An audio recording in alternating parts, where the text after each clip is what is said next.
चला जावई बापू, जेवायची वेळ झाली, जेवायला बसूया. सामान काय नंतर बी ठेवता येईल. अहो नाही डॅडी, मी ठेवून येतो लगेच, मग आपण जेवायला बसू. बर, आता घर तुमचं, तुम्ही आमचे, तुम्हाला पाहिजे तसं करा वा. सूर्या, काय करतोयस तू हे? अरे या घरचा तू जावई आहेस. पाहिलं नाही, डॅडीने वाजत गाजत तुझं स्वागत केलंय. आणि डॅडी काय तुला असं सामान उचलू देतील का आता? नाही नाही, आणि तेही घरात इतके नोकर चाकर असताना.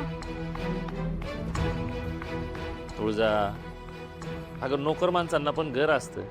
ते गेले त्यांच्या घरी झोपायला.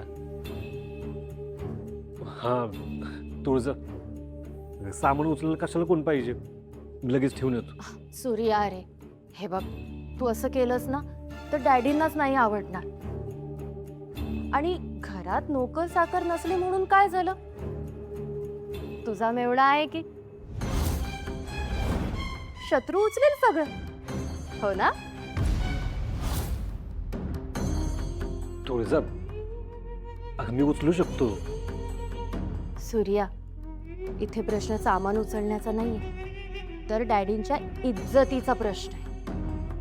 आणि उद्या उठून लोक काय म्हणतील? एवढं वाजत गाजत गोडधोड वाटून जंगी स्वागत केलं जावयाचं, आणि उंबऱ्याच्या आत आल्यावर जावयाला नोकर बनवून टाकलं. नाही नाही, हे असं सामान तुला उचलायला लावलं ना तर डॅडींची इज्जत काय राहिली? हो ना डॅडी, सांगा ह्याला, हे असं शोभतं का? बरोबर आहे, बरोबर आहे. आमच्या लेकीच, तिला आमच्या इज्जतीची लईच काळजी आहे. चिरंजीव, उचला सामान, डॅडी आव उचला.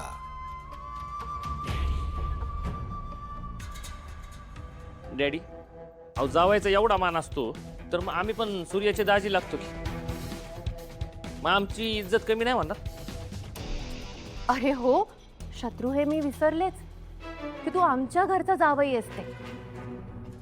पण काय आहे ना शत्रू, जेव्हा तू आमच्या घरी येशील ना तेव्हा मी नक्कीच तुझी खातिरदारी करेन.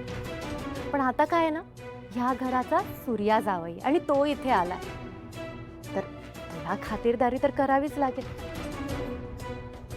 आणि हो, डॅडींनी घराबाहेर एवढा मान दिला सूर्याला, आणि तू घरात नाही देऊ शकत.